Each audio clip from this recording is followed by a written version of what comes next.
What's up, Lowlives? Welcome to your Friday. Back again. It's your boy, Rhino. With me, as always, my trusty co-host. Where's Waldo? What's up, my boy? You Like said it. that? You guys have to be watching it to Target, know. But if he exactly. was in a It's not a cartoon platform. sea of people with a bunch of crazy shit going on, you'd be looking for him. I should have worn this to Idle Hands. It would have blended right in. Oh, dude, next year. Next year, we all just dress up like Waldo. That's how you know it's the staff. Dude, everybody dressed up like Waldo, and it's like a fucking herd of zebra, and everybody's just bumping into each other because you can't tell one human from the next. Uh, yeah, a little anonymity. Yeah, Yeah, guys. So this is a recap episode, a thank you episode for everybody that was involved in making the greatest chopper show in the history of chopper shows an actual reality. You'll notice that I'm still wearing my hat because I didn't have to eat it.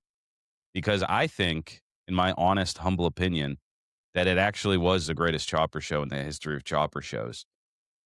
Number one reason why 100%.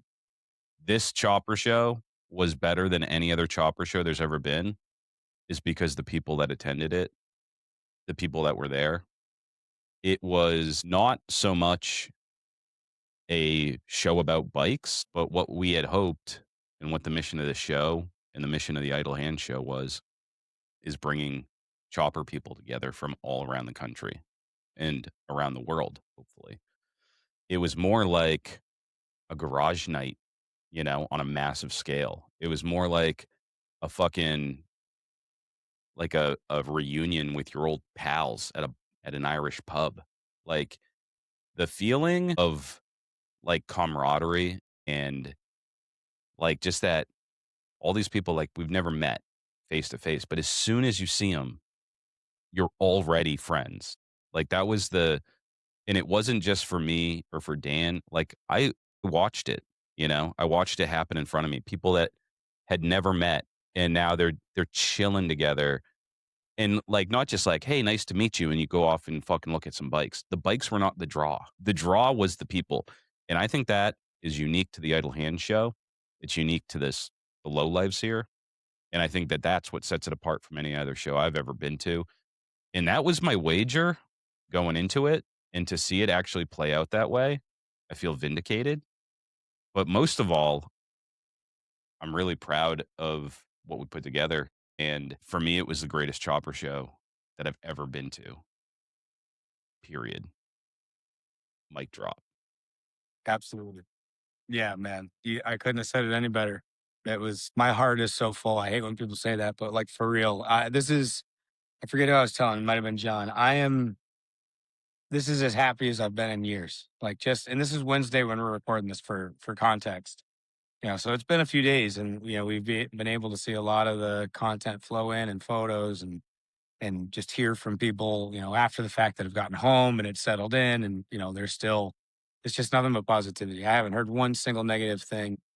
It's just, yeah, I don't know. I feel very lucky. I feel very blessed that it went off the way it did, that people bought into it. You know what I mean? Because who knows? We could have flubbed that whole thing. You know what I mean? But it Yeah. it Like it the was not a flub. It was technicalities, huge. It was we def unbelievable. we definitely flubbed a lot of the execution of it because obviously it's our first time. But Yeah. it didn't matter, and I'm in the same dude, I didn't see one single negative post. I didn't see one fucking negative Nelly talking shit, dude. Like, the way that the builders came Nope. together, like the 13 builders and the A side, like, you're competing for 10 grand. And leading up to the show, we've interviewed all the builders, and none of them cared a lick about the money. It was never about the money. It was always about the bikes, and it was always about meeting other builders and talking to other builders, and they all supported each other. On the back end, we saw it, like we had the Oh yeah. builder group chat and shit and giving each other advice and parts. But when we kicked off the show and it was time to start your bike or you're out, guess what? Like 5 bikes didn't start. And you know what happened? All the builders scrambled to help each other out. Every single one of them. For real. Nobody sat back. Everybody ran up to a bike that wasn't working immediately, encircled that Yep. person to try to get him to run. That's the magic of the Idle Hands show, dude. It's about building choppers. It's Yeah, about dudes that are garage builders, and it's about lifting everybody up. Everybody wins, and it's not a participation yeah, it trophy. was You just earn it through the journey of building your fucking chopper. You've earned the right to win. right. I really don't think, and I really hope that none of the builders feel slighted in any way because of how that all turned out. Like seeing that in real life, in real time, like gentlemen start your engines type deal. They all just kick their bikes over, and then you see like, there's a couple of them that aren't, and there's a big puddle of gas underneath that one. Dude, You know what I mean? We a might be full year shaking of your some shit up. life. Yeah, all culminating in one moment and seeing like the panic start to set in on guys, and you know what I mean? And we're going around going, "Hey, it's okay. You got time. Calm down. Yep. It's all right." And then to see everybody clamor around each of the bikes that needed help, and like then when that bike got started, man, like that I've never experienced anything like that in my whole life. Never, ever. There were 2 or 3 chances that we got to relive that moment again, where Mhm. somebody had the "oh fuck" moment. I gotta go get my bike running, and people were helping them out. And then finally there was that fucking explosive moment when Yeah. everyone's watching. Like crowds and crowds of people are watching, and it's the suspense is through the roof. That was just to see all that, man. Shout out to all those guys. Shout out, I saw Sean Szymanski must have coached like literally every single person that was He's a struggling that fucking day. brain, dude. That A-siders guy or knows not, like everything. He's unbelievable, dude. and so good under Watching him pressure. work, dude, he was like, yeah, unshakable. That dude is unshakable, not to mention his bike and everything. But we'll get all there. But Let's just it start was this just off with 13 builders because we kicked that show off, and we'll get into the whole time frame, but we have a lot of thanks to give for pulling any of this shit off. And number one, I want to thank the A-side builders, the guys, they fucking killed themselves to get where they were. You guys yeah, heard them, you know. Sean Szymanski was commuting from California to New Jersey to finish his bike, which came out immaculate. Ethan Kahn, the supercharged fucking CB, dude. Thing was sick yeah, and it sounded insane. Doom Cult. yeah, He fucking, I mean, again, the background to be involved in the show, that motherfucker ground for a year, dude, like into the early wee morning hours to get that thing done. And then he swapped a motor when he got to fucking New Hampshire, dude. Okay. Shithammer Art. His fucking bike was so nice, dude. Like, oh, unbelievable amount of work and unreal. craftsmanship, dude, in these bikes. Like, every single one of these bikes is amazing, and they've earned it, and I hope they ride the shit out of them, dude.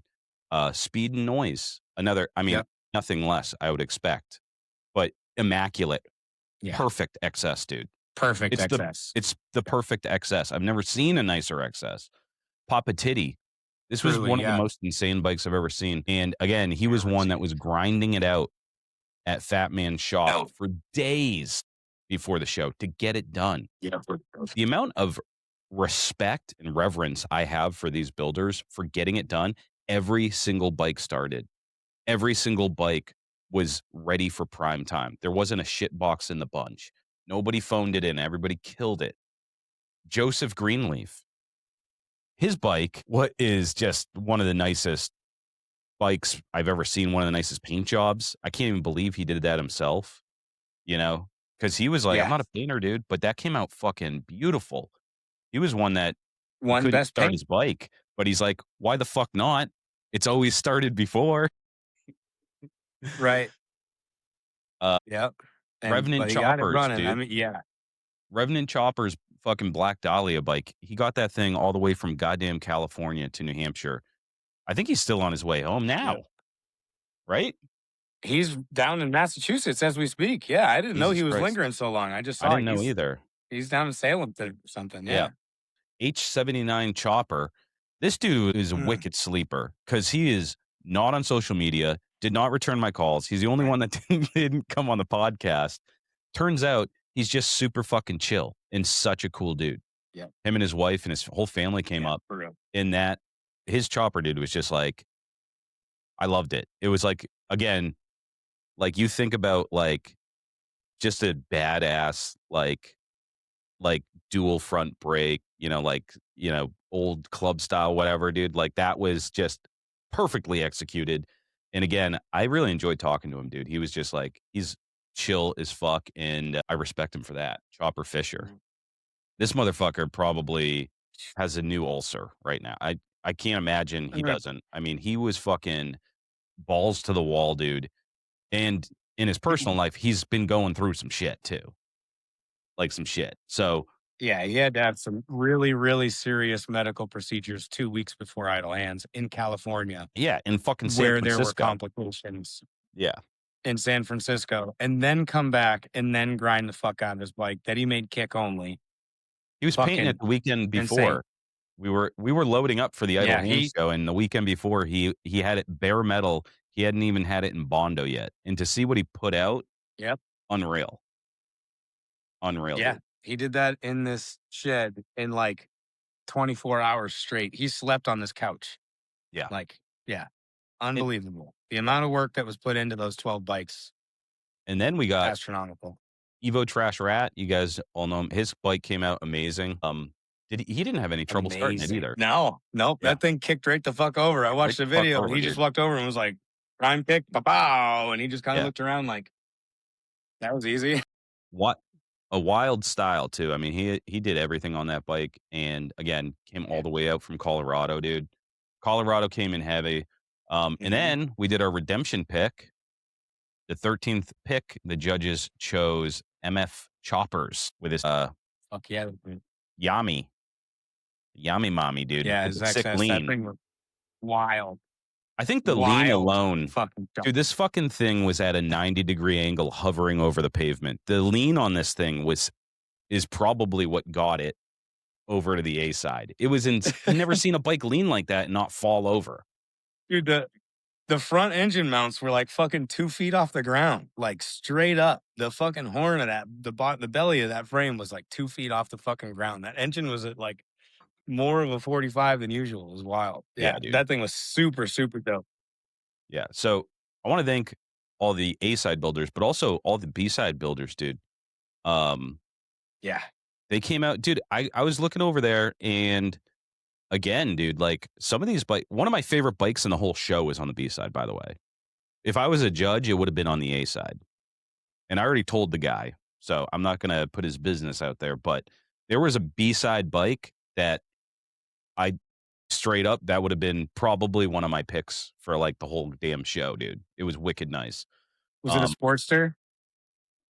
Yeah. I think I'm on the same page with you. yeah. And then Lex, dude, crushed it. He had an awesome ass paint job. Again, he's another one, Yep. dude, like, texting me all year long, like, in his shed, 100 degrees. He's a big fella too. He's like a giant, and he's in his shed inhaling paint and, sweating his ass off. He probably passed out a few times building that bike, if I had to wager, but He did such a good job with the paint too. He was sweating it, but he did such a good job with that paint job. yeah, yeah. And then that dude Corey that built a bike in like fucking 3 days, drove across country, and Dude, now he's on his way to so I fucking yeah, I Full Tilt Boogie or whatever. yeah, so Where is he off we to? gotta have that dude full tilt, yeah. He's heading back that way. I talked to him the other day with Corey. We got to do an episode with him at some point down the line. His story is just too impressive. The long and short of it is he built his bike in like 8 weeks A Dyna, and then rode it, a Dyna chopper, Dyna chop. and then rode it overnight, fucking 3 nights in a row or whatever. Come hell or high water, dealt with all sorts of shit to get there. Literally pulled in tidal hands like fucking, I don't know, 15 minutes after the gates opened or whatever, and was like, please don't keep me out. And we were like, motherfucker, you pull right the hell in. You're the Yeah, only one. He rode like 1,500 miles to get there. So we yeah. got to I have was him like, on. dude, yeah, fuck Incredible the story. 11 o'clock load in shit. I was like, that wasn't even on my mind. But Yeah. it's so impressive. Number Yeah. one, how many B-siders completed their mission, and I met a lot Oh, of yeah. B-siders that didn't finish that still showed up at the show. So number one, A side and B side, you guys are the heart of this fucking show. That's what it's about. It's about building fucking choppers by yourself. And you guys absolutely crushed it. I have so much respect for all of you. And then to get here, from all over the United States, like people coming from all over the United States just to go to our little show that we're just two fucking idiots on the internet. You know what I mean? You guys trusted us, and that means so For much to real. me. And I really mean Yeah, that from the bottom of my heart. Like, I respect you, and now that I got to meet you, I have even more respect for you because it turns out, again, absolutely. you know what? I'm sick of being right. Chopper people are the best people. And garage builders that are in it for the Truly. right reasons, like this fucking show, they're the best people. They're your people. That's why everybody's fucking got along so well at the show because we're all there and it's not a fucking, you know, Instagram opportunity to get more followers or some shit or to put on fucking Right. your Daisy Dukes and cowgirl boots, and look cute. It was like everybody was a filthy You little bet. mongrel. It was 85 degrees, no clouds, no Nope. shade.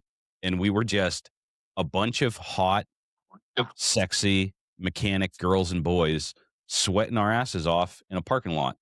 It was awesome. On that note, I do want to say I want to shout out literally every single person that was in attendance because after the fact, we all met together and realized that there was not one single incident all weekend long. There was not one fight. There was not one drunk that fucked shit up. There was not one like Nobody got hurt. all the fucking whatever didn't show up. There was nothing. There were a bunch of little tiny fires that got put out like instantaneously. People handled their shit like the grounds were left clean, like unbelievable. So You know what the huge shout craziest out to part about literally that every is? person. You know what's so insane about that? They sold out of beer. I mean, like, you Yeah. guys were there. Some of us were there drinking since 7 o'clock in the morning. I took my first shot of maple whiskey at like 7:30 in the morning. All day long drinking in the hot sun. Sold out of beer. Okay, all the Idle Hands beer from Woodstacker gone. Can't get it anymore. Every neutral fucking vodka tonic or whatever the fuck those things were. Every PBR, Coors, every fucking can of beer was sold out. Rowan, our event coordinator, had to go to the store in the morning and buy like 130 packs the next day. So that's a real Yeah. testament to how you guys can hold your fucking liquor and hold that shit together. Yeah. So someone did lose a small bag about yay big with some white powder in it. We found it on Mm. Sunday. Don't worry, we took care of it for you. There's a couple, two, three of those for sure. Yeah. Yeah. But yeah, thanks for everybody for coming. You guys are fucking amazing, dude. Like what a fun time. You can go to a chopper show and just have fun. You don't have to it's not a dick measuring contest. Hmm. You can meet new friends. The other thing is just like, first of all, the Instagram. Thank you so much, guys, for posting and tagging and all that shit. I couldn't keep up with it. It was so crazy.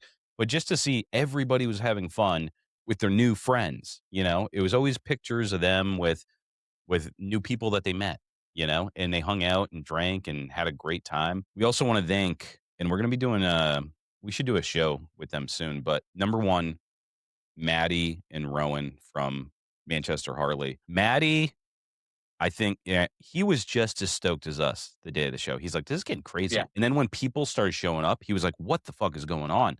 I don't think he really understood 100% how you're built. Okay.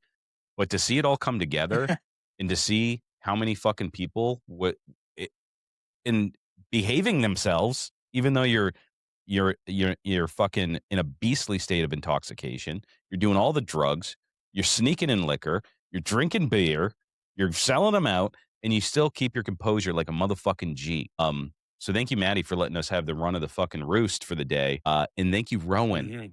because she's an actual event coordinator. Me and Dan wouldn't have been able to do this without her. She has No spreadsheets. way. She has shit in the 11th hour. She's cutting checks. She's keeping it all together. She's running around. And by the way, not even breaking a sweat, dude.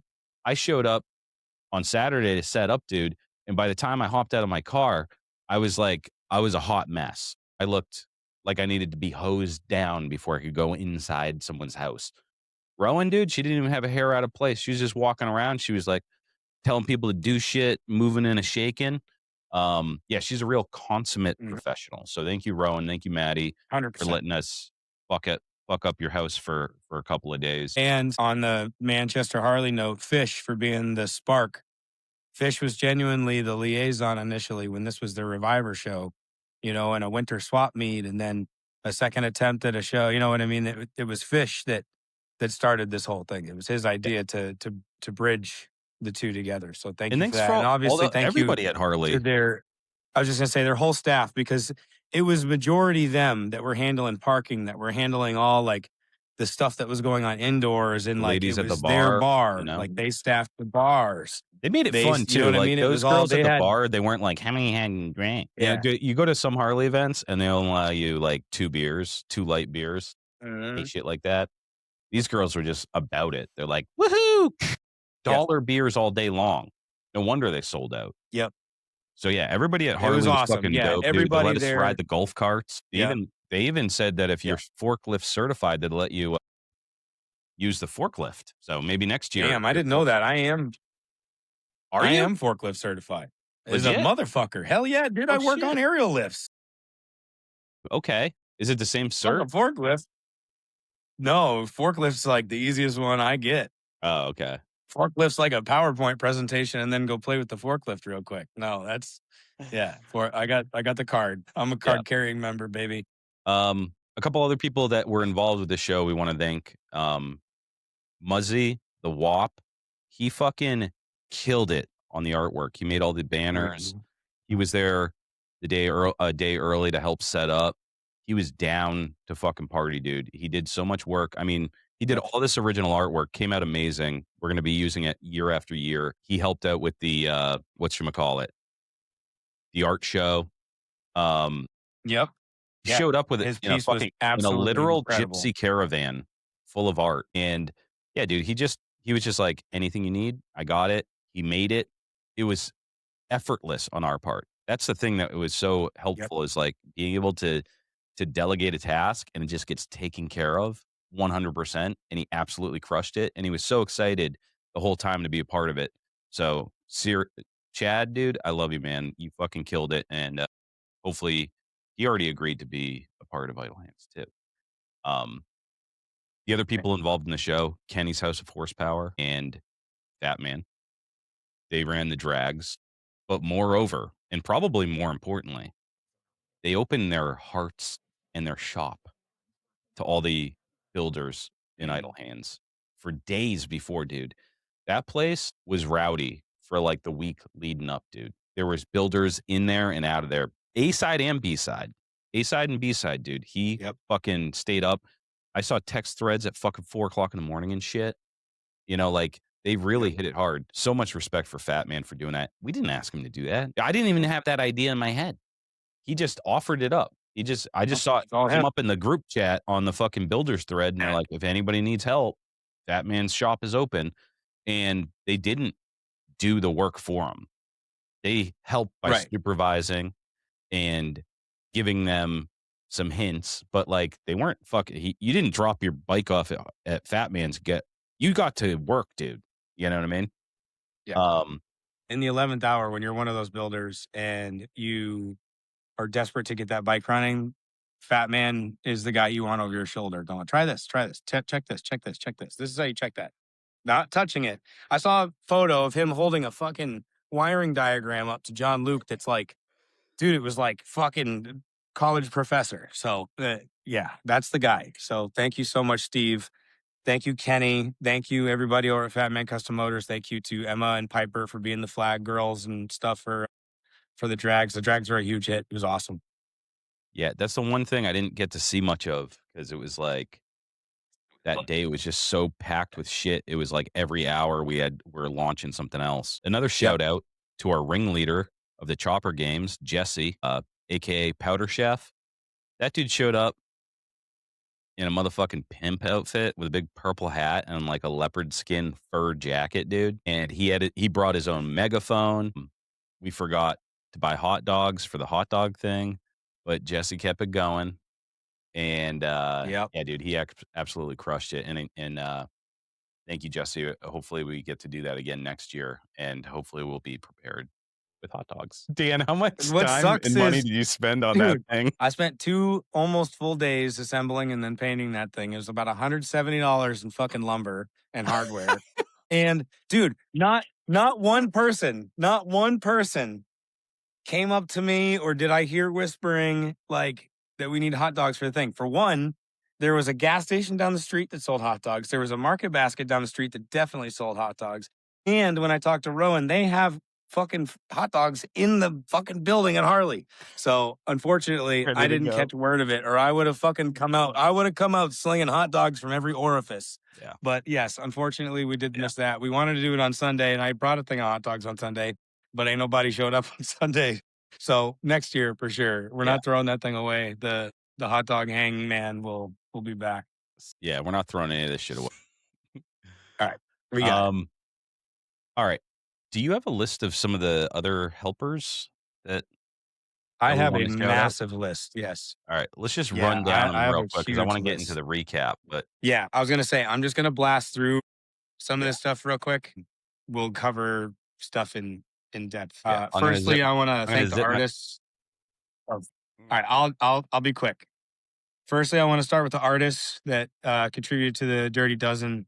Thank you all so much. All your art was incredible. Colleen at Aces High Glassworks, Alex at Vicious Iris, Mikey Machine Paints, Kurt Desario of Glory Days, Tony of Undesirable Goods, Matt of Burnt Up Customs, John Luke of Stay Strong Co., who bailed me out on the fabrication one, Chris of Mr. SOS, Muzzy the Wop, of course, Ron Murray with the Winners Trophy, Nate Plum, and next, I wanted, yeah, the Builders A side, the Freak Show.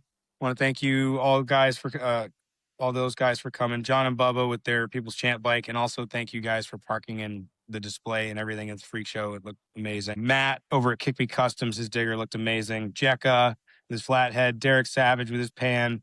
Fish had War Turkey out there. It looked fucking right at home. Dusty brought his shovel out. That thing was so dope. Sure, we'll talk about that. Clay had his digger out there, his RE5 rotary bike. Ricky Muffin Top with our Freak Show pick was out there. That Triumph was amazing. Burke's Pan, all the other ones that were out there, it was amazing. Absolute, like that lineup could headline any chopper show ever, as far as I'm concerned. For the helpers, Dead Kev, huge help to Dead Kev. He's been instrumental this whole process. He's helped us move shit, everything. Thank you, Kev. John Moorhead and Bubba, huge help. Those guys came out, stayed with me. They ended up being my right hand men. We'll talk more about that. And Jared Bake with 2Ks. That dude was around all weekend helping out anywhere he could be. Clay, Zach, and Amber, they all came up together. Clay and his Canadian friends, they helped us with anything we needed. Astro Man, Cross, Jesse again, Bruce, Dean, the sound guy. Huge thank you to you.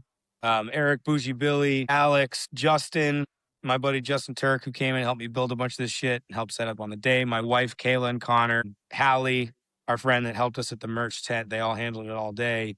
Eddie, who came out with John Luke and Jess, and John Luke and Jess, thank you for helping. Nate Bev, so many other people, so many of the other builders were just like, hey, I'm here, I'm loaded, I'm going to help. So a fuckload of the actual builders, like they wouldn't say no, they wouldn't take a no for an answer. So they were just there instrumental helping the whole weekend. Our sponsors, obviously, the tattooers, Carly, Jake, Ellie, Jimmy, Brendan. Thank you guys. And Rick from Black Dog.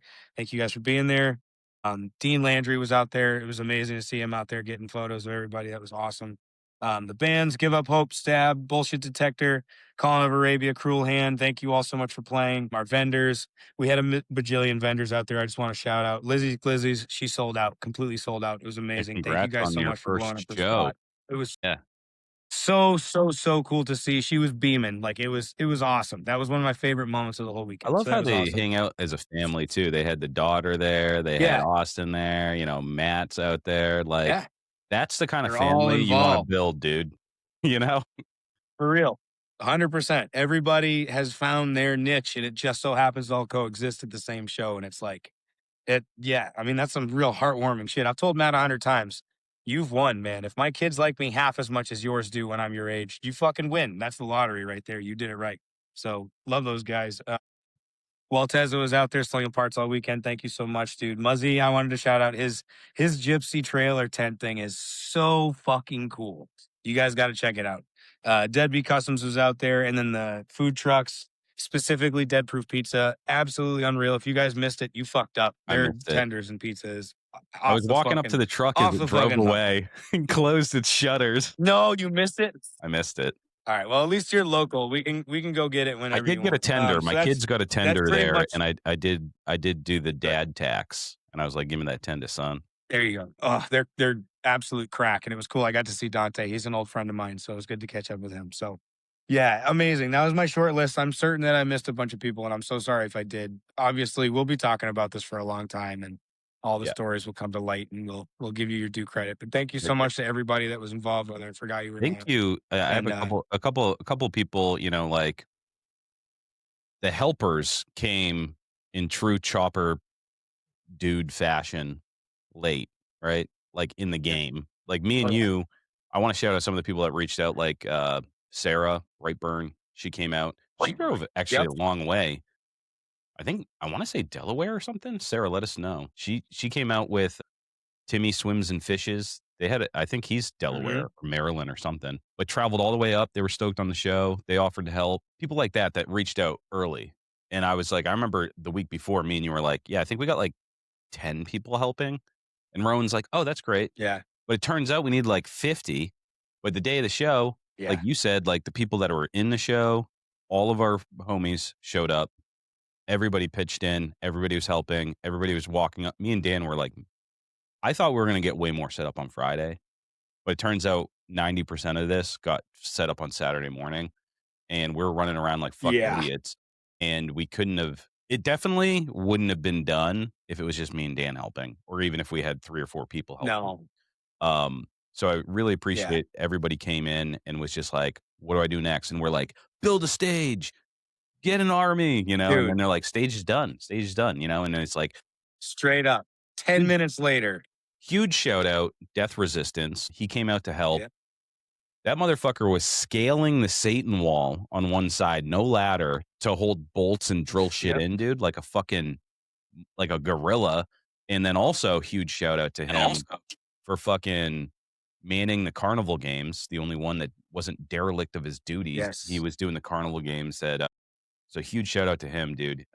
And he's not a man of many words. He just like, what do you need? nope. And he gets it done. And I hope he builds next year for this show, but he couldn't this year Me because he too. had a baby. I didn't ask him actually if he had it or not. I think it's due in September if I'm remembering correctly, but I can't remember. I can't remember. But anyways, he's an awesome dude. I also fucking forgot when we are Yeah. talking about the builders, Big Inch Electroglide, Oh yeah, dude. Snowdercycle. Fuck. Dude, the fucking Forget that, Snowdercycle. dude. This thing is going to be in every fucking magazine that you read. It's going to be Yeah. in People magazine. It's a Yeah. It's a pull start two-stroke fucking Arctic Cat in a fully custom frame that he built out of stainless steel. It was one of the most impressive pieces of machinery I've ever seen. It's one of those bikes. I mean, there's several bikes in there that you're gonna see for the rest of this year that debuted at this show. That one is gonna be in every major show that he can get to because it's Yeah. so impressive, dude, what he did. There's not Yep. another single motorcycle like that anywhere in the world, I guarantee it. Nope. As soon as he rolled it It off, was one when of we the saw him roll it off on Friday night, I was yeah. just everybody was flabbergasted, all right, if I can turn a phrase. But everybody, like, you see this thing, it's just shining in the goddamn sunlight, and you're just like, "What the fuck am I even looking at?" It's like when I pull my pants down and I haven't shaved my pubes in a while. You're like, "What am I looking at? What is this mess?" But his was immaculate. It wasn't like an unshorn Uh, plate of spaghetti like my genitals. But yeah, I can't believe oh my god. I missed it because my camera was in the way, but I gotta shout him out because he went big, dude. He went big on that thing, and he fucking delivered. Big time. Yep. One of my favorites for sure. All right, so I'm sure we'll as we go, I think through the recap, we might even start remembering even more people to thank for this wonderful show. For sure. But before we move on, the most important VIPs of the Idle Hand Show have got to be our fucking celebrity judges. 100%. John Moorhead, and we'll get into him, but he's basically our brother now. I Yeah. feel like he's like our brother. Like I would take a bullet for 100%. him and Bubba. But Yeah. Without even as yep. an idle hands judge, dude, uh, he put so much work into it and so much care, and he was so excited and enthusiastic about this. Like it was just a perfect match. Big Truth, dude. Big Truth is again like he through this process, like we go to all the same stuff. He's a New England Chopper guy. We're New England Chopper guys. We're at all the same stuff. That motherfucker is as solid as they come, and he's an old school cat, and I really respect him for the way that he conducts himself, I'll say, you know? Yeah. But he's bulletproof, dude. That guy is fucking awesome. So thank you, Big Truth. John and Craig at the Easy Co. First of all, John is the most fun person I've ever met in my life, maybe. He's just Yeah. fun to be around. He's a ball of fucking energy. Imagine a cartoon that got in a fight with a bunch of chopper parts and they're rolling around in a big cloud and you see a fist and some motorcycle bars come out of that cloud. That's what he is wherever he goes. He has the biggest personality. And I love that Craig is the polar opposite. He's the chillest Mhm. dude. He's just like, "What's up?" They show up on just like the coolest bikes. They have the best attitude. They're so helpful and so encouraging and shit. So, anyways, all three of our judges, dude, we picked you guys because we respected you so much, but now we respect you even more because you turned out to be the people that we thought. We picked celebrities, you know, and they say never meet your heroes, but make an exception for these guys. All right. So, do you want to roll into a recap? Is there anybody off top of your dome that we forgot that we absolutely need to thank? Not that I can think of, no. But like you Okay. said, I'm sure we'll think of some as we go along. Yeah. So let's roll into the recap and I'll jog my memory a little bit. I am fried, dude, by Yep. the way. We're not doing a 4-day event Mhm. again because that was a long ass 4 days for my brain to be able to handle. I had to pace myself. I'm a raging alcoholic. I can't be around late nights, booze, and motorcycles for 4 days straight. I was on a straight up bender, but I did compose myself a bit. Courier You Gallery of did. Art was wicked sick, dude. It was mad chill. We didn't have to do anything or set Mhm. anything up, but they put it all together. Uh, the Danny Lyon exhibit was dope. It was surreal to see fish tanks, bikes in a museum like that with a Mhm. bunch of museum goers, you know? That was cool to see. These different cultures like Very. melding together. Yeah. But it was a great welcome party because it was laid back. They had some booze, they had some food. You could go in and check out like, dude, once you're in the museum, dude, you're just like it my blood pressure went down like 30 points, dude. You're walking in there, you're looking at Yeah. Picasso's, you're looking at this and that, you're enjoying art. And then right smack dab in the middle of this beautiful museum is choppers and fucking outlaw biker pictures and shit. It was dope. It really was, yeah. Very cool experience. Yeah, dude, they did a really great job. If you're in the New England area and you didn't get a chance to see it, you should go up to the Courier Gallery. It's cooler than I remember. I hadn't been there in a long ass time. They got some really nice shit in there and some a gigantic art installation outside. I don't even know what it is, but it moves around. It's like a giant windmill or what are those things? Weather vane or something. Yeah, it's like some sort of kinetic art. It's really cool. It's like Yeah. 30 feet tall. Yeah. Yeah. Very, very cool. I've never been there before, but that was awesome. Which is insane because you live 5 minutes from there. Yeah, I know. Yeah. Yeah. I've never What been. turned out, by the way, the place to be was the Fairfield over in Hooksett because it was mad close to Yeah. the Courier, 815, and Harley. So for all 4 days, I was Yeah. like, I could drive this. You know what I mean? But Uh-huh.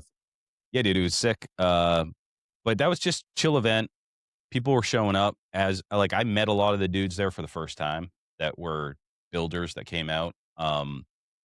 Yep. So that was the cool thing about that event. It was just like kinda laid back, "What's up?" Got to talk. There's no loud music, there's none of that shit, you can just talk and catch up and shit. So that was a dope time, but then we roll into Friday, and we go over to Harley. Oh, actually, I'll back up a second. I had to before I went to Harley, I had to take some of the boys down to Chez Vachon to get an authentic French Canadian breakfast on the west side of Manchester. If you haven't had Chez Vachon, then you haven't had the real Rimmon Heights experience, okay? Mm. Rimmon Heights is one of the grossest places in Manchester, right, Dan? I mean, it's pretty Yep. fucking gross, and it's pretty dangerous. Oh, That's where yep. Sam, the traveling nurse, Shovel Sam, used to live. But Chez Yeah. Vachon, dude, this place was like a holdout back when they, like, said you couldn't smoke cigarettes in restaurants anymore. This place, like, held out for, like, years, dude. Those ashtrays, they had them in there. They had white knuckles holding onto those glass ashtrays, and I used to go there and skip school and just drink black coffee and smoke fucking a pack of butts. But they do authentic French Canadian cuisine, which is absolutely garbage. All right. So we got a little bit. I went there, Bougie Billy, Jared, and Cross. We went down there. I got some poutine, which some of you fucking foo-foos from Paris might call it poutine, but it's poutine on the west side of Manchester. They have a sign on the door, and if you don't say it right, they won't serve you. They also have Gorton, is disgusting as well, but I love it because it brings me back to my childhood. Because that's the shit. My grandparents are all from like Sherwood, Montreal, in Canada. When I was a kid, everybody's first language was French. Everybody spoke French Canadian. So yeah, Gorton, look it up. It's basically rendered pork fat, and it tastes like licorice, and it's about as gross as you can imagine.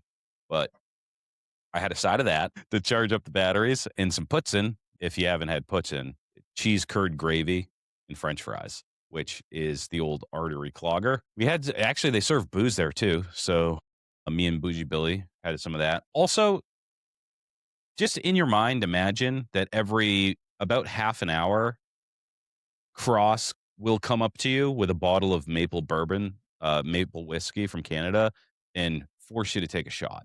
So throughout this entire Mhm. weekend, from the Courier Gallery to breakfast at Chez Vachon to Sunday, just imagine every 20 minutes you're taking a swig of maple whiskey, which is dangerously delicious. It tastes like you're swigging maple syrup. But um, yeah, anyways, we went to Chez Vachon, then we went to Harley to start setting up, and that was a comedy of errors.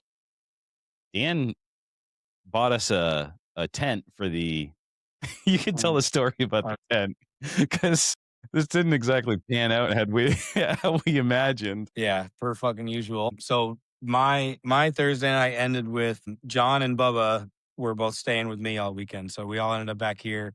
And then Doom called ended up swinging by. So John and Bubba were working on their bike, their absolute fucking masterpiece of a bike, and I had a crude a clutch spring plate assembly kit from you that day, and that was the only thing holding me back from starting the panhead. So I jammed that in there. We were up till the very wee sun was coming up hours of the morning, and we got a couple hours of shut eye and got up and said, "Fuck, we're too late for breakfast," and we just fucking beat feet straight to Harley.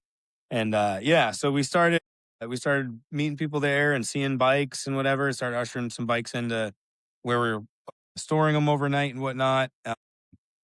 And then yeah, we went to. I had bought this fucking. It wasn't even Timu. I bought it off fucking Home Depot, and Oh, that was a Home Depot buy? it was like 20.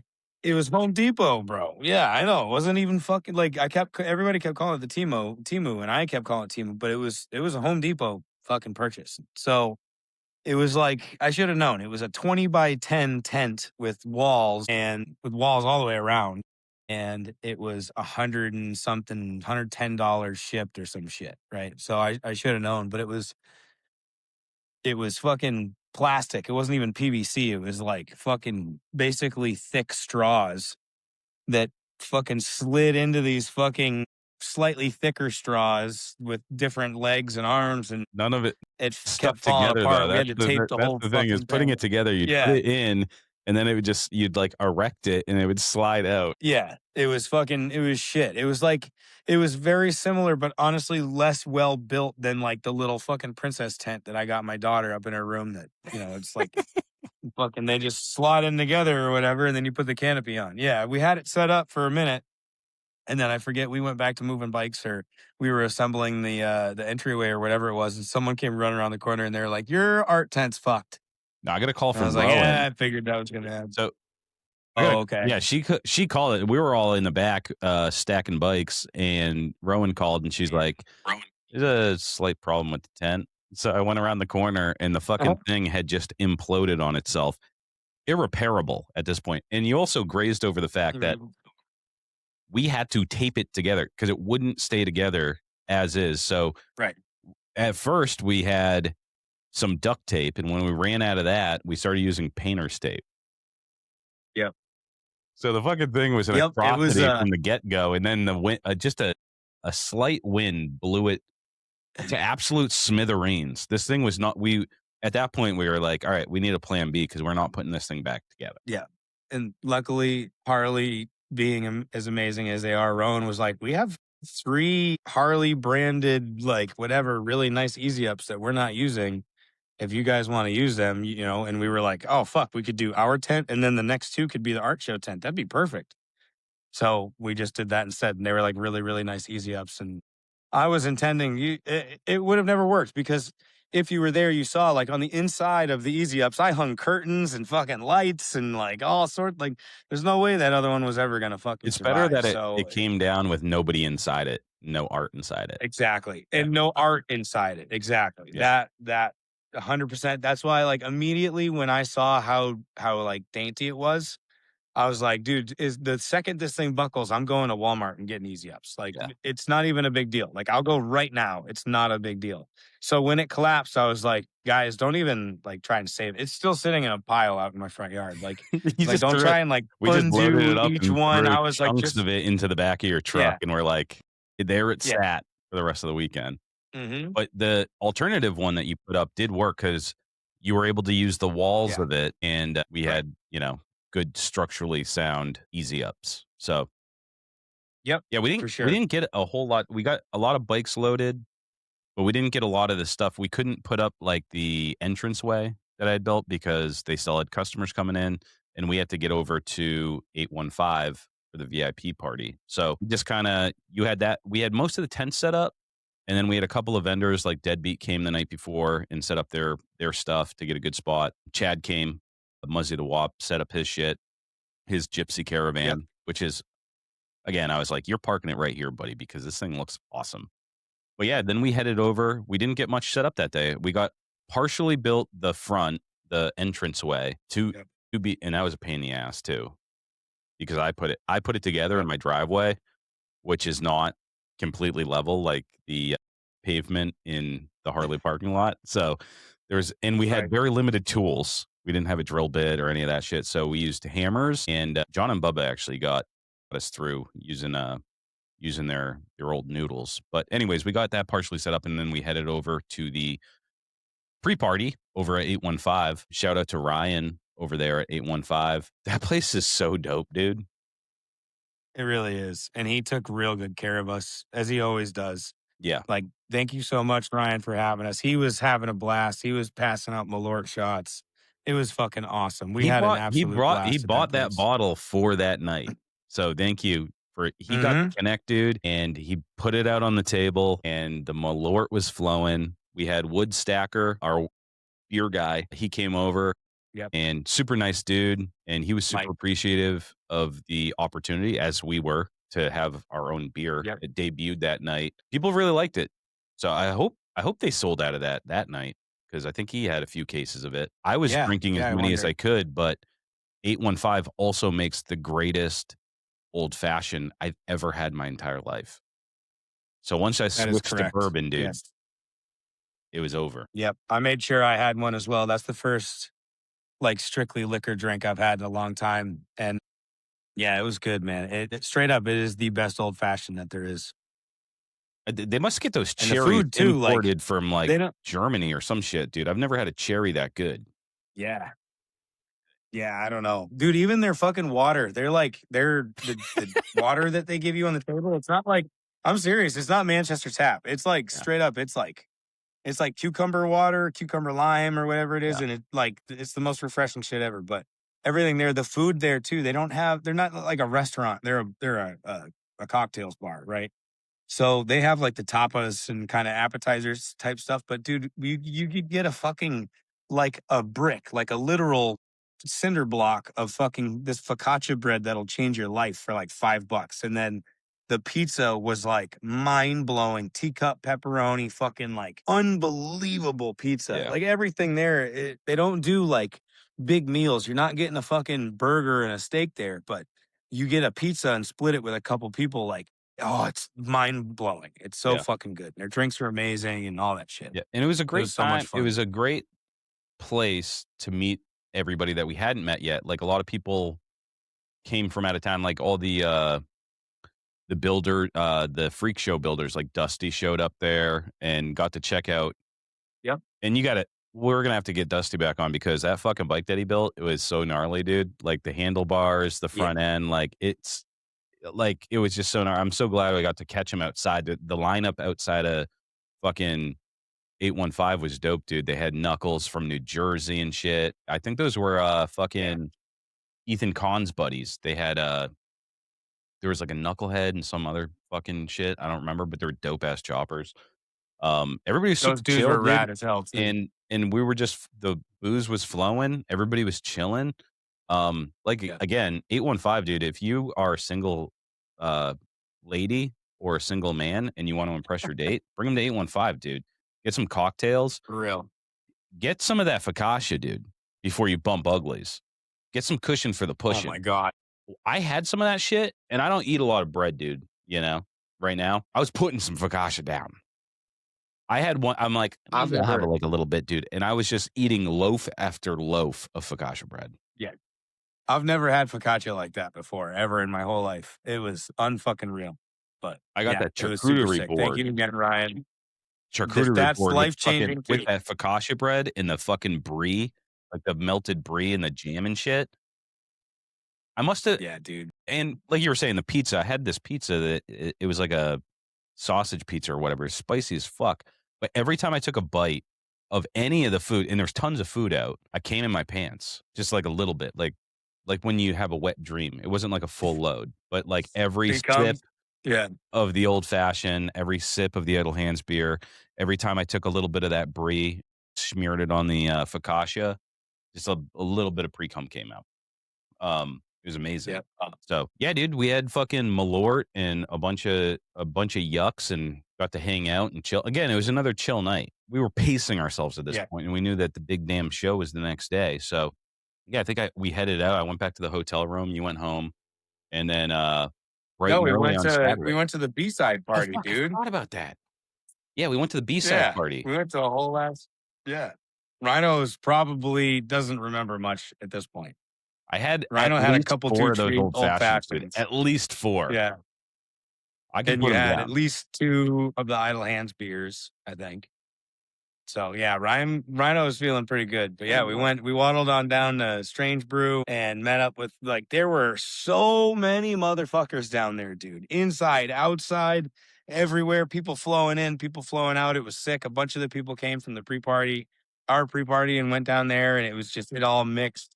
Hellbound Brit and Greasy Chop Yep. House, they were there. I got to meet. I didn't know that dude was a literal giant. He's like 8 feet tall. Yeah. He's so He's funny, a dude. I nice guy, love but that I'm dude. glad I'm glad I'm on his good side because he looks like he could Yeah, for literally sure. tear me in half, like the troll from Beowulf. You know? Yeah. 100%. Yep. Super, super nice dude. Yeah. Um. Yeah, it Oh, was actually, awesome, dude. There were a ton of the B-siders there. Seasiders too. They had the Candia Road Brewing. Sun Chasers. Yeah. No, no, no. The Candia Road Brewing pre-party that they did. Oh, By the time we got over there, because they shut at like 9 or something, so they were all over there too, like Davey Sprocket and his buddy right. there, Tater, yeah. Tater. I wanted to say tuna fish. I'm like, that's not right. I knew it was something southern, but Yeah, yeah, all of them. yeah, Obviously, big ass Jess and Jean Luc. We had to coax John yep. Luc And away from Eddie. Fat Man because he had a weekend, dude. He could not get his fucking bike going, dude, and he was pissed about it. Yeah, but that's he knows that's choppers, and he still he rallied. He had a great time. I saw him all weekend. That thing came out fucking awesome. His bike is so fucking rad. Actually, yeah, the I first could have time I looked at saw it. his bike was the morning Friday morning on our way to breakfast. The guy at the hotel was like, "Hey, can you get these fucking bikes off?" Him and Bougie Billy and someone else parked their bikes right in front of the door of the hotel under the security camera on the sidewalk. So me and Cross were going out or me and Jake were going out or someone. I was with someone and they were like, "Hey, can you move those pieces of shit off my sidewalk?" And looked, I had no idea whose bike it was. I didn't know it was Jean Luc's. I knew it was Bougie Billy's, but I didn't know who the fuck's other bike that was because I hadn't seen it yet. But it was John Luke's, and he wasn't even there to move it. Then he got pissed at me for moving it. He's like, "Who the fuck touched my bike?" JK. JK. Shit. Yeah, dude. It was a tough weekend all around, man. Motherfuckers were literally right up to this point that we are now, Saturday morning. Like people are literally wrenching on shit at this point still, including myself. Actually, I skipped over the fact that Friday morning, so Thursday night we worked on our bikes all night. But by the time I got my clutch shit all figured out and my motor would actually spin, it was like 2:30 in the morning. And I was like, I'm not going to wake up my kids. And also, I know that if I try and start it and it kind of starts, I'm going to keep working on it until it does start. Right. So I was like, I'm just going to call it. So morning came, I didn't bother starting it, fucking loaded it up in the truck, brought it to Harley, unloaded it. And of course, when I unloaded it, there's a bunch of people standing around and they're like, fucking kick it over, man. And I'm like, no, no, no, no. And I give them the same spiel. If I try to now, I'm gonna be working on it till 2:30. We don't have that kind of time. And they're like, fuck that. Just start it. Just try and start it real quick. See what happens. I'm like, all right, fuck it. And that motherfucker started like 4 kicks, 4 or 5 kicks. That thing fucking started up. And I'm so fucking glad that it did it there. I'm so glad that I didn't start here like a week prior or whatever, you know what I mean? Just me by myself. Like it would have been still cool, but the fact that it was there and like so many of my friends were around, old friends, new friends, and they all saw it for the first time. And there was like, people got photos and video of it and stuff. It was really special. And I even told Maddie, the GM over at Harley, like, I'm forever emotionally attached to your dealership now, specifically that little side lot over there, because like it happened right there. You know what I mean? And then yeah, it was all fucking smooth sailing for me from there. But so yeah, Yeah. Friday was fucking sick. Friday was awesome. Got everybody home, and again, we stayed up all fucking goddamn night and woke up the next morning. Fucking honestly, dude, I wasn't sure I was gonna make it. I was not feeling well. I didn't even tell you this. Saturday morning, I woke up and I was like, I don't know, man. Something was wrong. Like my guts were not good. I felt like I was gonna throw up all morning. Like it was bad. I felt really dizzy. I think it was just, everything was shaking out and really excited and whatever. But yeah, it was like I took a Zofran and a fucking like handful of Tums. Luckily by the time I got to Harley, I was better. But yeah, it was gnarly in the morning. But Yeah, yeah, loaded everything up and then I was feeling a little bit, I was feeling pretty good, I was feeling pretty confident until I got to yeah. Harley and we actually started setting everything up, and I had to put Yeah. the archway together, which thanks again, Harley, because they had fucking ladders and stuff that I didn't have but needed, but, bolted that bitch Right. together. It took a little bit. It was again, it was just hot as fuck, but everybody dude, it was great. Everybody just was there to help, and I'm like, "Hand me those bolts, hold me that, hold this bolt, do this, do that," and everybody just came together, dude, and there's no fucking way I would still be trying to set that thing up by myself if I was by myself, and that was my plan. My Yeah. plan was to have no help, I'm like, "Oh, I I put it know. You together and said took you it were gonna do apart. it by yourself. I put it together Yeah. and took it You were apart by like, myself." Yeah, I know. You but there were so many of us there. You were like, "No, I got it. You guys yeah, go do something else." And I'm like, "What are you talking about?" yeah. No. Sometimes I'd be stupid, Maybe I'm a little bit Mm. too proud, We're just but yeah, we're just hard-headed like that, dude. I get it. yeah, I'm like, "I can do this by myself. You guys go do something else. You go help someone that needs help." But turns out that was me. We got that thing set up, and dude, I'm so glad to see the amount of pictures taken in front of that thing. That means people thought it was rad, and that was what it was for, is to, Oh, like, dude. park bikes in, get some fucking good photos. It's pretty great, and next year I'm gonna make it even better. It's gonna be even bigger and even badder, but yeah, dude, I'm proud of that thing, and I'm thankful that everybody else thought it was cool too. I got a lot of compliments on it. But yeah, then setting up, it was just like, dude, that was a whirlwind, just like, Yeah. you know, everybody was scurrying around, and like I said, it's like people were coming up and like, "What do I do?" And I'm like, "I don't fucking know. I'm doing this. I think that needs to be done." But we got it all together, and we got it all together by like 11 o'clock. So we started at like Mhm.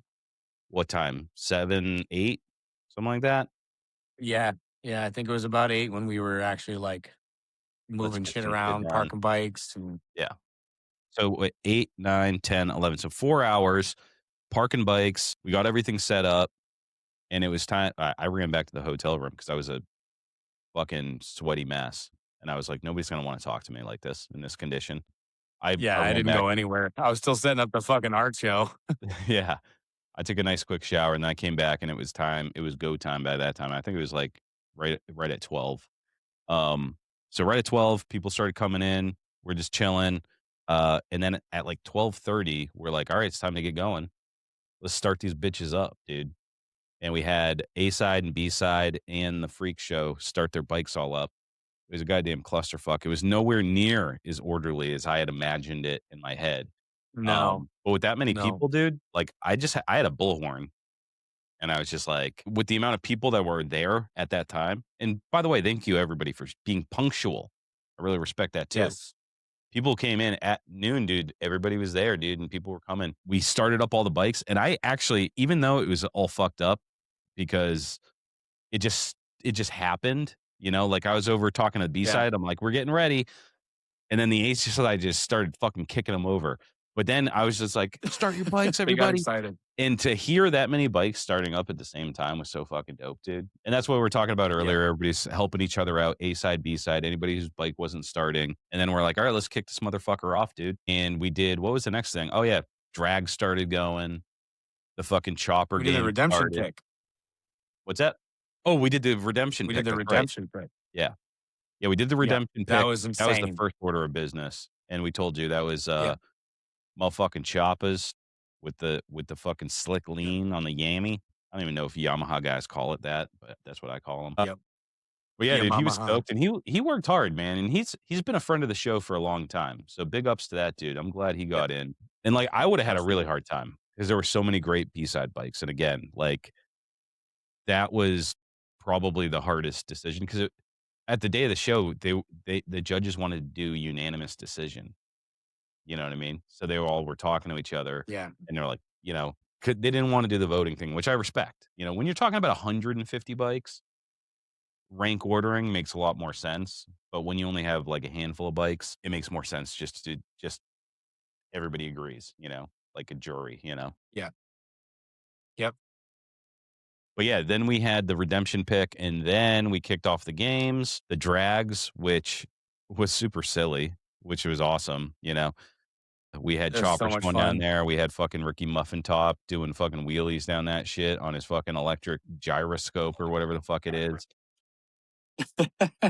Yeah, dude. It was just fun. It was a wicked short track, so it was sketchy as fuck, and there was like a bunch of trucks and trailers down at the end of it. But yeah, people were And just porta sending it. potties. Yeah, and we had it that was one of those last minute changes where we had it all planned out for another area, and, like, the night before or the day before or whatever, they're like, "Hey, can we do this area instead?" So we Yeah. had to fucking move a bunch of shit, but that was dope, and next thing, what did we do next after the Chopper Games was the international Kickstart competition, wasn't it? Yep. At 3 o'clock, the international Kickstart competition went off. That was I really, really hope if anything other than the trophy show, I hope that somebody got that whole Kickstart competition on video because it was fucking hysterical. John absolutely killed it. And it was like, he just rifled through a bunch of different ways to have these guys start their bikes. And there were, dude, fucking Papa Titty, dude. Timmy's bike was fucking the second bike. He Yeah, got second place in the Kickstart competition. You know what I yeah. mean? Like that motherfucker was dialed. So it was so sick, dude. Chris, the front man from Cruel Hand, had his chopper in it. Like there were so many rad bikes in it. Dusty put his shovel in it. It was super fucking funny. John was perfect for it. John and Craig just fucking had the John, crowd going the whole time. yeah, So funny, dude.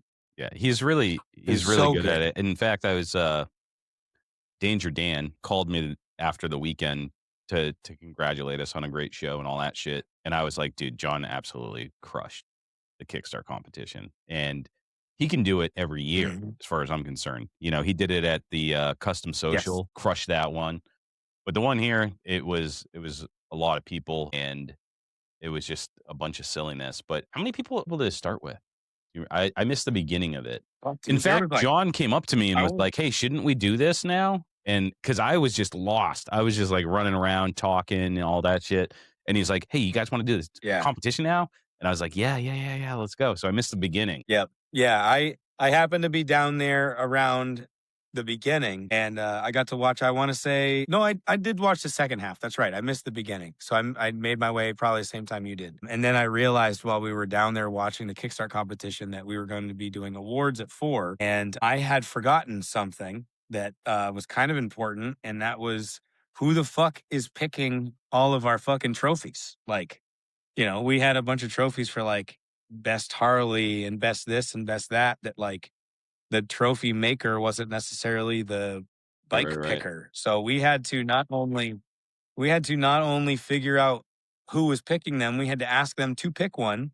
And then we were like, you got half an hour, Yeah. like straight up. You got to fucking go. You've been here all day. You've looked at all the bikes. Now we need you to pick one. And everybody, thank God, everybody jumped right to it. Everybody was ready for it. And I want to give a huge shout out to Kurt. He was like, he essentially, dude, he like grabbed me by the back of the shirt and was like, yo, go get everybody that's voting and get them here so that we can all make sure we're not all picking the same bike and, blah, blah, Yeah, blah, that we dude. have You know everybody. what? And I was like, That's I'm glad you dude, brought that up, you dude. could not Dude, have been here. Kurt Yeah, is like could not such have absolute godsend. yeah. Like he's a legit professional showrunner and like what he Mm, does with Glory Days is insane. But to have access to a dude like that and for him to be so forthcoming and giving us like advice and shit like that, that's just so rad, dude. And he said I didn't even think he was gonna yeah, come, dude, because he posted a picture no, like on fucking Wednesday that he had like he was in the hospital, and I was like, oh fuck, I guess he's yeah, out. Shit, but then he showed up, and I was like, so happy to see him, dude. What a rad dude, and yeah. he's so into the show portion of it. He must have been like, "Oh, fucking amateur hour over here," but he was just, like, super I know. supportive and so cool about it. Yeah, Tony, fucking our boy Tony from La Spada won the Kickstart competition. It's fucking awesome. So, Yeah. so now he's got to figure out getting down to Born Free, Texas. So he got the knife made by Nick, Beautiful knife. and beautiful fucking knife. Thank you so much, Nick Huff, for that. If you guys can get a knife from Nick, unbelievable knife to behold. And yeah, it was fucking awesome. The Kickstart competition was sick. Congrats, Tony. Came down Hopefully he to him makes it and down to Papa Born Titty. Free. Yep. They were the final And 2. dude, it was like it was tight. It was tight as fuck. Like they had to like it got to the point where it was like, all right, we got to put an end to this kind of deal. You know what I mean? Like it was so tight. Those bikes ran so fucking well. They started so fucking quick. Like it was awesome. It was really cool. So yeah, congrats Tony on that. And Tony was one of our artists too, so it was cool. It was like, you know what I mean? Bunch of rad shit going on all at the same time. And then yeah, so we hustled and got everybody's picks and everything, and we got all the trophies and stuff down, and we got the big check and all that other stuff. That was fucking funny. But so we got all down there, and Bruce, our sound guy, hooked us up with the microphones, and we went off and did all that shit. And the Did all award the ceremony was raffles. fucking awesome. Honestly, I blacked out like like pretty much as soon as we stood in front of all those people, and I realized how many heads were in the crowd, and just seeing like there was still like a full walkways worth of people still piling in when we started. It was like, holy shit. And I just sort of blacked out. But it was fucking, it was rad from what I I remember. blacked out a We bit. did, But I had a bunch of stuff. I had, like, bunch of stuff I wanted to say. I don't know if I said it because again, it's like a year in the making, guys, you know? Like, me and Dan have been yeah, eating, breathing, shitting idle hands for a fucking year, and that to get to that point, like, all the run like, everything we had done up to that point leads to this. Like, we did the raffles and to do the actual thing, I don't think that it happened the way that I had envisioned it, but I don't know what happened. I'm looking at pictures and I don't even remember it. Like, it would that's you yeah, literally, like, black out and you're just doing stuff, you know? Like, that's how much excitement because yeah, a whole year of living your life every fucking day talking about this shit, you know? It's yeah. overwhelming. Remember vividly the moment where, and this was just sort of like I went on autopilot mode, but we were doing the raffles and I was just doing my normal thing where you had the microphone and I was supporting and not being the one on the microphone very happily. And I'm pulling the fucking numbers from the cups. And then I realized logistically, like if you were to do the awards at that point, this was something that I think next year you and I have to have dialed a little bit better is because the awards were the art show. I don't know that in the moment you would have been able to been like, the wild card was made by this artist, you I know had what I no mean? So idea. I was like, fuck, I didn't want there to be like a, this one is the, which trophy is this? It's done by, who's it done by? You know what I mean? The back and forth. So I was like, I had the moment where I was like, oh no, I'm going to have to do the awards. Like I'm going to have to be the one that announces them and the artists and oh my God, dude. And I just straight up like during the raffles, I just like, totally blacked out. I started shaking uncontrollably. I could feel sweat running from my actual asshole. Like, dude, I was so fucking scared. And I had already started losing my voice. Like, I'm trying to talk over people. And I met like, I got a crash course in talking to strangers this weekend. Like, and I honestly, it was awesome.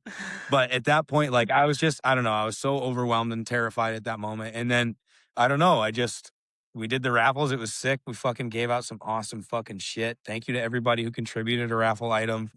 I mean, we had some really, really fucking cool shit. Like we had photography, we had parts from Lowbrow, we had custom made stuff, we had all sorts of amazing shit. Stuff from Doom, like even Doom, the guy who ends up winning the damn thing was contributing to the raffle item. You know what I mean? Like Oh yeah. that it was so fucking rad how like everybody there wasn't just like, oh, he's just a builder. He's a builder and he's a this and he's a that and he helped and he fucking you know what I mean? Like Yeah. everybody was like that. But anyways, yeah, so we did the raffles and that was fucking awesome. And then And yeah, we're and then we assuming rolled that you into the guys awards. listening here already knew that Doom won, but Doom Cult won. If you don't have Instagram, Yeah. Right. Yeah. If you and don't have instant feed, somehow you haven't figured that out by now. well, there's a lot of older folks that do not. I met him. My uncle was at the Fair show. He enough. doesn't have Instagram. Fair I enough. don't think he listens to the podcast either. Fuck you, Uncle Mm. Rick. Just kidding. Uh, yeah, Doom won, and it was that moment was so surreal, and like everybody up there deserved it. You know, like I wish Oh yeah. that we pulled a wild card and was like, "You all win 10 grand." You know what I mean? Like, because No everybody shit. that got there deserved to win, you know? And but his journey this year has been wild, you know? And that's what I love about the end of this story, you know, is just that everything from his personal life to his getting out here, you know, like he broke down on the way out here. He had to turn around and get a fucking U-Haul, you know, like swapping motors 2 days before the show, like at Fat Man's, like, Stopped to get the motor on his way out and then yeah. fucking slipped and split his fucking chin open and then Oh, ended yeah. up in the ER to get stitches Yeah, dude, he on split the his way chin here. open on the motor that won him this fucking thing, and he spent a night in the ER, just like a crazy whirlwind. It's just like, I couldn't have picked a better winner, you know what I mean? If I wrote Right. it in a story, you know, like it was just so magical, dude. In that moment, like when he won, I don't even remember. It was such a fucking blur, you know what I mean? But like going back and Yeah. seeing, like, thank God people take videos and shit, and I get to see like how pumped everybody was and like how it was just fucking so great to be able to give him that fake check. And then he was like, "All right, where's the Yeah, real dude. check?" That was yeah. That was so fucking cool, man, to see his reaction. Like when I, trying to build up all the suspense and whatnot, got everybody out by their bikes and long dramatic pause and whatever. And then I turned around and said Doom Cult and I saw him. He wasn't even looking at me. He was looking away and he looked at me like, what the fuck do you want? Kind of initially. And then he realized what I said and his eyes grew like fucking a cartoons and he just literally like me, like fucking it was hilarious and he just realized and it all hit him all at once and you could just see like holy fuck, you know what I mean? It all came to him all at once and he fucking walked his way up on stage and everybody went fucking nuts, dude. Everybody went motherfucking nuts. Everyone there went berserk. It was crazy, dude. And I'm Yeah. screaming at the top of my fucking lungs into a microphone, feeding back like an asshole. Like it was just such an unbelievable moment. And that luckily, that moment I do remember. I do actually quite a few people, thankfully, like Thursday and Friday were like, "Hey man," specifically John and Bubba kept telling me this. Like they were like, "Hey, you need to make sure you remember to like stop and like look and take it in for a second. Just a second, but stop. When you're up there, when you're looking at the kickstart, when you're do da da da da, like take a mental picture and hold it for a second." And luckily that popped into my head right as we were doing the awards and shit. And like it was just unbelievable. Like my little nephew, noticed my little nephew sitting in the front row at one point, whatever. It was such an unbelievable special moment. And like giving everybody the trophies. And specifically, I wanted to make sure we mentioned the furthest traveled award and how that all went down. You cool with me telling that story, Yeah, Rhino? yeah. Yeah. So, all right. At the beginning of this, like at the very beginning of Idle Hands, we knew if you guys have been following along for a while, we lost our good friend Parker some years ago, and we've luckily kept in contact with his dad. And his dad was actually a B-side builder for this competition, and he finished the damn thing and he brought it. But at the beginning of this, we were like, we want to do something that's like Parker's pick, or have something that in memory of Parker or whatever. That ends up being like an every year thing in Idle Hands. That it's an award that gets passed down or something that the bike that embodies Parker the best. You know what I mean? So as we were thinking about what we could do, it came to us that we had an award, one of the art pieces that was for the furthest traveled. Now, this year specifically, the furthest traveled was Connor Revenant from California. So Mr. SOS did up this amazing painting of the state of California and this cool image and then just amazing artwork around it. And it got me thinking, Parker, unfortunately, when he passed, he was on his way home from a cross country trip from California where he did some amazing internship, and he really liked to travel, and he was kind of like he had that unbelievably intelligent kid, but had that vagabond spirit kind of deal. And it just seemed like the furthest traveled award would fit really well in that and kind of embodying really well the California aspect. And it just sort of all kind of worked out and, got us in our feels. So we were like, yeah, let's do that. So John, his father, was there with his bike and we all got to see it and it was amazing. And John did an incredible job with the bike. He built it just like Parker would. And then he added his own flavor to it. John's a helicopter mechanic. There's all sorts of there's a genuine airspeed sensor from a helicopter on that motorcycle that works, Yeah. that's plumbed and like it's fucking real, like switches and knobs and lights and it is unbelievable. It's so fucking cool. And he had a huge like memory board of photos of Parker and like where the bike started and how like the process in which he had gone through to get it to where it was today and He all brought that his other van. stuff. He So had his van that he went he cross brought country on too. yeah. He brought Parker's van. It was there on site, which was amazing to see. And then that all kind of culminated. We had decided that was what we were going to do, and we hadn't really told anybody or anything that that's what it was going to be. So while we were doing the awards, we told that little story or whatever. We brought John out and had John pass the trophy to Connor. And it was a really, really special moment. It was fucking thank God I was wearing sunglasses. It was tough to get through. I saw a lot of other leaky faces, so I didn't feel so weird, but it was a real special moment. And thank you everybody for sharing and that with us, letting us do that. It was really cool, and that's going to be every single year. That's going to be a thing. One of the artists is going to do the furthest travel award from here on out. Is called Parker's Pick. So we'll have a Parker's Pick every single year, and hopefully, as long as John is willing, he will come up and actually be the one who physically passes it to its winner. So it's really Yeah. special. So That was one of my favorite ideas we had for the show and one of my favorite parts of the yeah, show, because me too. it's like, I don't know, it makes it so much more the show, like, it's a show that's, like, intertwined with everybody's lives, you know what I mean? Like, that's Yeah. part of the whole journey of this show is, like, and the whole spirit of this show is, like, a tragic end to, like, a beautiful kid, but his dad built his bike. He had that Yamaha, he built that bike for him, and he has his van he brings to the show, and, and he's such a good dude, and Dan's putting my glasses on. But yeah, he had all those Oh, pictures. We're like in the pictures with Parker and he had everybody sign it. It was just a beautiful moment. You know what I mean? Like, again, the show doesn't have to be about who has the most expensive bike or who's the coolest or whatever. This show is about the community, and the community is the people that come, and that's what's important about this, you know? Like, yeah. everybody has a different opinion about what bike is cool, but there's only one opinion about what community is cool. Community that helps each other Mhm. out, that has each other's back, that actually fucking cares about each other, you know? Right. Bikes are secondary. So, yeah, man, that that part of the show was so awesome, like, the awards, handing the Doom the check, like, then it was party time, dude. Then it was fucking bands kicked off.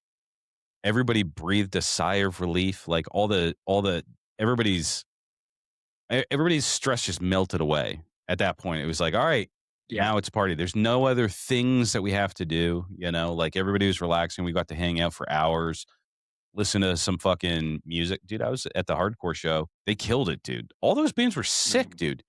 Bullshit Detector, like, I had been listening to them because 'cause you're like, you have to memorize a song, but, like, live, dude, is a different thing, you know? And I was actually like, Yeah. this is actually kinda my is actually kinda cool because there's a bunch of young kids there, and they were getting, like, they're dancing around, jumping into each other and stuff, and I'm like, "That's not my scene." But standing and looking tough Yeah. is my scene. So I kinda like that aspect of the show. You just kinda sit there, have your arms crossed, and you're just like, "This is fucking badass. I like this song." And totally Yeah. emotionless. That's the majority of being a hardcore fan. Yes, Yeah, exactly. I could be into Yeah, it. for sure. Yeah, Yeah. No, it was great, man. The hardcore show went off without a hitch. No drama, no issues, no fights, none of that shit. Yeah, it was cool. Honestly, I was so spent and had been in the sun and all that shit for so long that at one point I think it was during Stab set, unfortunately, because I love that fucking band. I sat down and kind of leaned against one of those orange barriers out where they were doing the drag races, and I fucking woke up to Dead Kev's in-laws essentially trying to introduce themselves to me and scared the fuck out of me. I passed out right on the hot top. So, but the bands were fucking amazing. It was so sick to see Cruel Hand. They're one of my fucking favorites. It's Colin of Arabia's second to last show that they're gonna play. So that yeah, was a really special one for me. I've been seeing COA since I started going to hardcore shows when I was like 14 in 2003, 2004. They've been around. They've been a constant sense. They've been one of my favorites. So it was an honor truly to have those guys on that stage for that show and this be, on their final run. Um, Give Up Hope was fucking awesome. Fucking killed it. Like real deal fucking Boston Brockton hardcore. They opened up the whole show. Stab was sick. Yeah, it was fucking incredible. It was I built that lineup. I mean, I'm not gonna lie to you guys. Like I built that off seeing Bullshit Detector. I saw that there was an opportunity for me to see one of my most favorite bands and to get them up from Texas, yeah. That was and I amazing. took that opportunity. And they were absolutely amazing. I hope everybody enjoyed it too, as much as I did. It was fucking incredible. My only regret for the hardcore show is that I had completely and utterly exhausted my voice by that point. My plan, I had this whole thing envisioned where I was going to be up on stage singing along and fucking grabbing the mic and not moshing or anything, but I like being more of a part of the show. And unfortunately, I just didn't have enough of a voice. It wasn't even worth it. I was kind of in a lot of pain at that point, so I just enjoyed from afar. But it was fucking incredible. It was amazing. All the bands were great. Thank them. I thank them all so much for coming and participating, and I hope they all had fun too. But Yeah, and you brought up yeah, it another was good sick. point about the, Kev's in-laws. Thank you for bringing your moms to the show. We are Yes, mom so many friendly moments. at the Idle Hand Show, and a Yep. lot of you guys brought your parents up to meet me, and I was very flattered, That's great, dude. Yep. I love seeing families Absolutely. into this shit, dude. Families Yeah, that chop together, for they sure. stay together, guys. Dude, Fish had his entire family there. It was so sick. I came around the corner and there was this mob of people. He was like, "Hey, you want to take a photo with my family?" I was like, "Holy shit, dude! You got everybody. That's awesome." My whole ass I family was dude, there, dude. and I was gonna say, shout out to mine, dude. My whole ass family, my step-in-law family, they were all there. It was fucking incredible, dude. My father-in-law came all the way up from Fitchburg, and yeah, it was incredible. Both my kids were there. My wife and my son worked that merch booth all day long, and having them there, like being a part of it, and seeing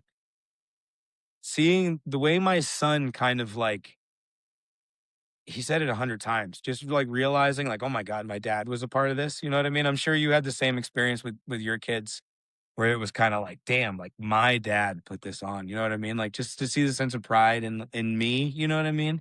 Like, I'm proud of him every fucking day, but for him to be, like, very visibly proud of me, it was like it was really fucking cool, and he had a blast, and everybody was super cool. My wife didn't have any complaints. I don't have to kill anybody, so that's good. Yeah, thanks, So, it Kayla. was just so cool having them there. She sold out of our shirts. So thank you for everybody that bought the shirts, and thank you, Kayla, for slanging them Yes. things. Um, Truly, yeah. I Thank you so actually much. Shout out Orca Promotions. They're the ones yeah, who made our Orca. shirts. Chad over at Orca, he's a family or a high school friend of Kayla's.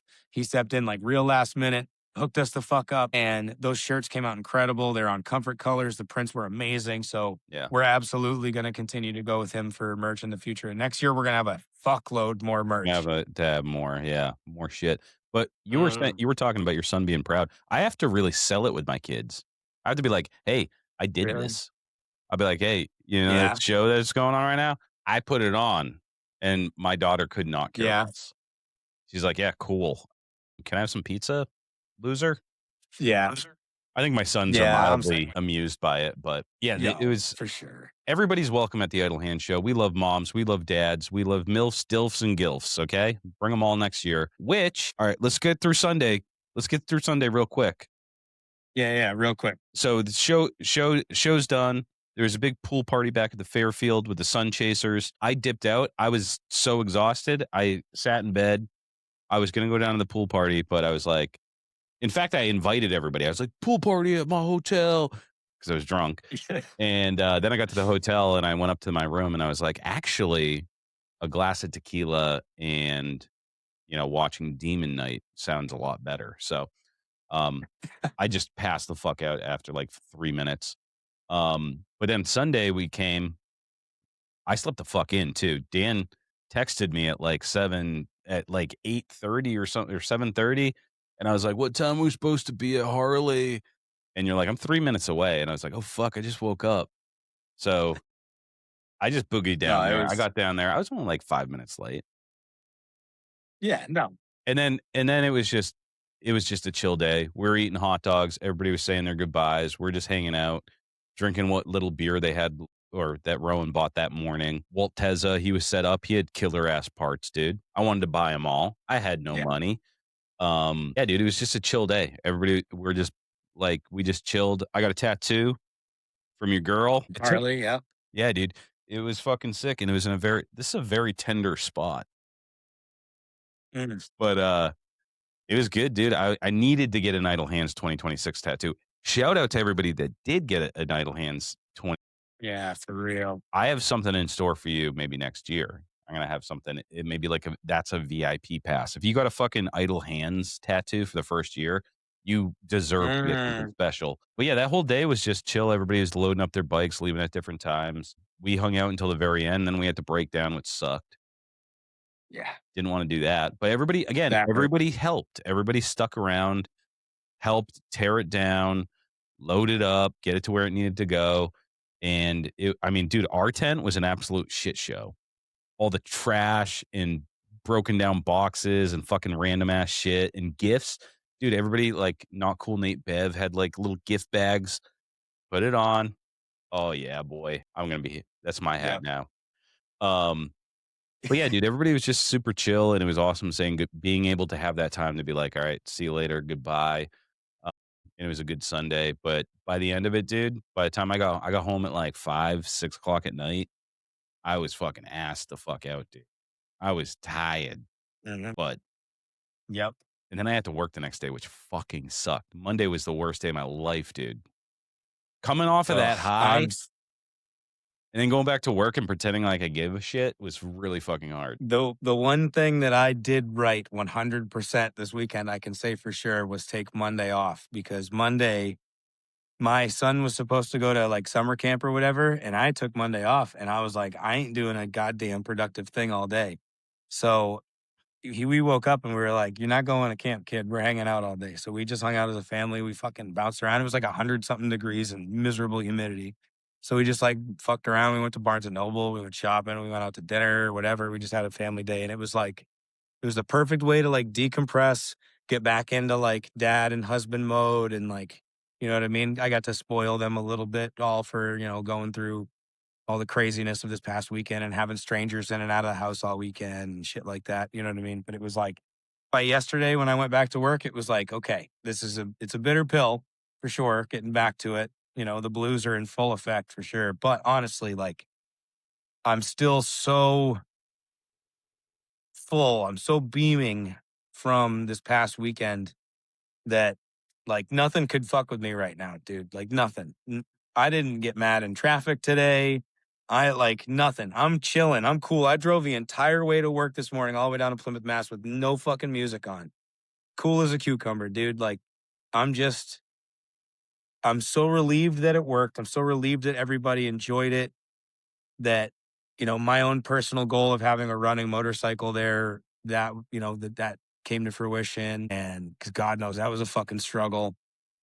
Just everything, like all of the boxes that could have been ticked were ticked this weekend. There's not one thing other than like the miscues, the me forgetting hot dogs, whatever little goofy things Things that don't that matter. Yeah, the things things that that really don't matter to the ultimate experience. You know what I mean? It's just like, I don't even know how to describe it. I really don't. I don't know how to describe the way I feel. Everything feels different. It's like, it sounds so fucking corny, but it's almost like, hey, now we know what we have to do. You know what I mean? Like the no let paintwork stuff, that's taking a back seat now. Like I still love that. I'm still gonna paint. I'm still gonna do my thing. But like idle hands now, that's the focus. Like period. That is my point and purpose in this life, is to continue to do that, to continue to build that community, to get people to build in their garages, to get them together, and to do that party and to feel that again. Like I'm gonna be chasing that dragon every fucking year. And then Yep. some, you know what I mean? It's just that just like repurposed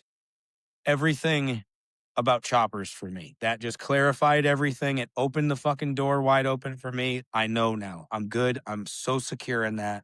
And we're just gonna fucking keep trucking on, and it's gonna be sick. Yeah, that's a great way to kinda roll into this next thing and to kinda put a little pin in this motherfucker because you hit the nail on the head, dude. What this show really showed me was that, like, corny or not, dude, it's the people in the culture that make the culture cool. You know what I mean? Yeah. Like, if you have a bunch of shitbags in the culture, your culture sucks. You have a bunch of vultures, it sucks. You have a bunch of fucking, people that like what reaffirmed all my suspicions was this show. Like I always talk and I'm like, and maybe, and I'm like, I got this like narrow point of view because I'm like, oh well, the New England chopper scene is awesome, dude. You know, but like what this show taught me, because we get this all the time. Oh, I'm in Missouri. There's no chopper scene here. Oh, I'm in Toronto. There's no chopper scene here. Guys, this is your chopper scene. If you like what we're laying down on the Low Life podcast, if you like what we're laying down on about garage building, doing it yourself, hard work, sacrifice, if you hold those values true in your own life and you live those values, that's what it's about, is those people, And when I say that you've earned my respect, that's no small feat because I fucking hate everybody. I think everybody's fucking retarded, dude. In my normal life, when I'm around other humans, like that's why I'm like pro death penalty. I like kill more people, dude. But the people at this show have been pardoned from any death penalty pending. You guys all deserve to live and thrive. I want you guys to have babies and bring them into this culture and raise them with the same ideals. Like hard work pays off.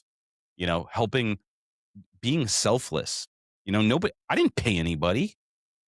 Nobody got paid or got anything from helping us out. They did it out of the kindness of their heart because they care about this shit. And that just reaffirmed it for me. So like I have a new lease on life, like because I'm always a little bit dubious. And I'm like, are people doing this for the right reasons? And seeing people come from all over the country and come here and to see the way that other people interacted. And again, it was a whirlwind. And I know how people interacted with me, but I did see it. I saw it in the pictures. I saw it while I was there. Like people just coming together from everywhere. I'm like, that guy's from Florida. That guy's from fucking Massachusetts. That person's from fucking Utah. That person's from fucking Colorado. That person's from fucking California, sitting in fucking chairs in a fucking easy up that they don't own, drinking beers, smoking cigars, like that's what this fucking whole shit is about, dude. And Mhm. it was a beautiful thing that we saw. And me and Dan, we decided